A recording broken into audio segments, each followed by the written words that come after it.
Hi everyone and welcome back to my channel. I'm Lottie and you might usually come here for your Pilates routines, but today we're going to do a just chatty style Q&A about business, Pilates and my wonderful Pilates community. And this video is very kindly sponsored by Squarespace, who I have my website with. I'll leave a link to that in the description box below. But I asked you guys to ask me some questions about business, about Pilates, and you sent them in via Instagram. So we're going to get straight into it and I will try and answer your questions as best as I can. So I started my YouTube channel maybe over 10 years ago now. I think that part of the success is the fact that Pilates is just such an amazing, growing market. It's so popular now. And then during the pandemic, it really had a bit of a boost. Again, with people just being at home and wanting to move on their mats at home and get moving. So that's when I decided to launch my virtual studio. So it's all just happened just really naturally, really organically, trying to just continue to go back to my why, which is just to spread the joy of Pilates and get more people doing Pilates. Pilates is such an amazing career, and I actually started training when I was 20 as well. And I think the main thing to give advice for this is just to try to do as many classes as you can in person. And I know I have, and I think online is amazing, but when you want to be a Pilates teacher, you really need to see bodies. And that's what helps me when I'm teaching you online.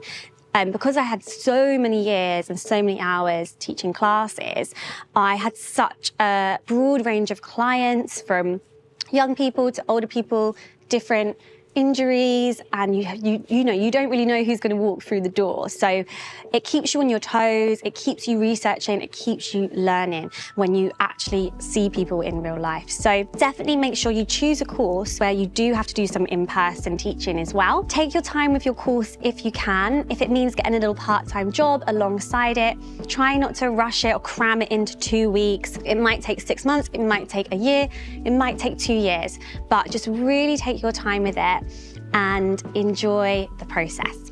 So firstly, I think it's really natural to be terrified for any exam, to have those sort of butterflies, especially teaching. I mean, the first probably 5 to 6 years of teaching, I was nervous, and I still sometimes get nervous. It's so natural. It means you care about it, and it means you really want to do a good job. Try to completely be yourself. Imagine you're teaching a friend.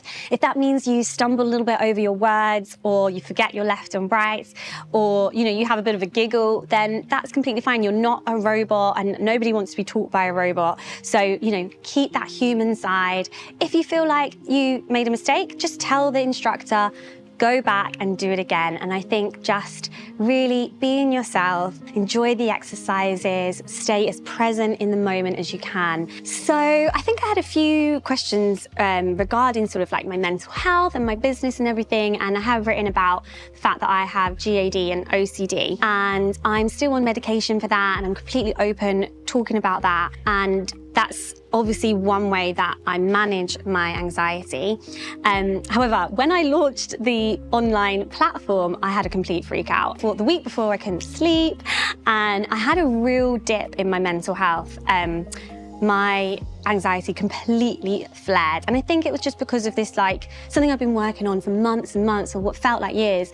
Then I launched it and I was just like, how am I gonna manage this? I had so much self-doubt, and I wanted to honestly take it offline. And I think even had the comment section up, and everything was super positive, and it all went really well, and we had loads of sign-ups. But I think maybe there was one comment that wasn't even negative, but it was something just wasn't quite right for that person. And all I saw was that one comment. Part of having an anxiety disorder and launching a business, you can have these little flare-ups which make you just want to stop doing it.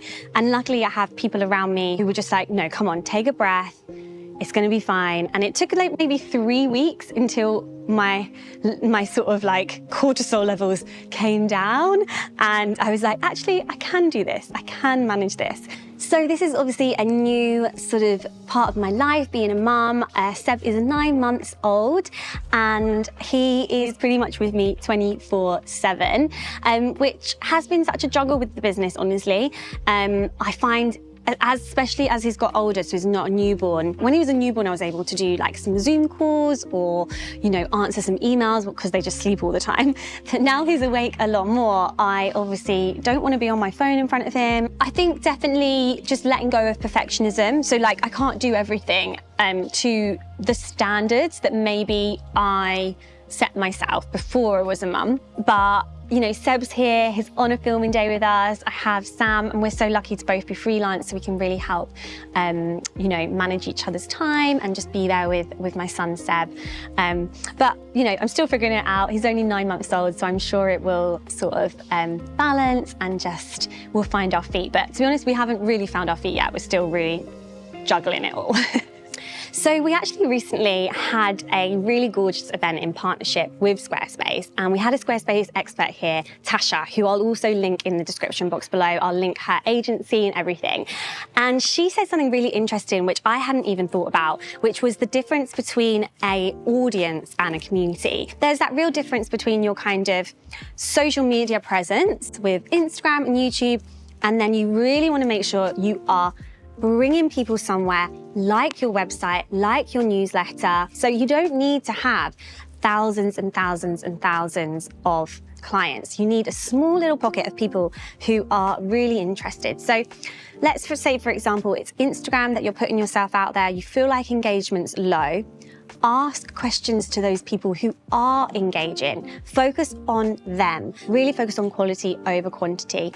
And then they will spread the word of how amazing you are. And you'll get that person telling their friend and that person telling their friend, or sharing it online or buying from you. And that is how you grow. I know it's not an overnight fix, but it's the slow and steady turtle that wins the race. Is that the saying? I don't know, but yeah. So thank you so much for watching. Me and Sed are gonna say goodbye. And I just again wanna say thank you so much for supporting this channel. And thank you so much to Squarespace for sponsoring this little Q&A chatty style video. If you want to see more of this kind of thing, let me know in the comments below. If you have any other questions, I'll try and answer. And also, if you are interested in setting up your own Squarespace website, I have a little code. You can use the code Lottie Murphy in cap locks, but also there's like a link which you can click and it gives you the discount straight away. So I'll put that in the description box below as well. And Sid is off and I am off. Thank you so much for watching, and I'll see you again soon. Bye.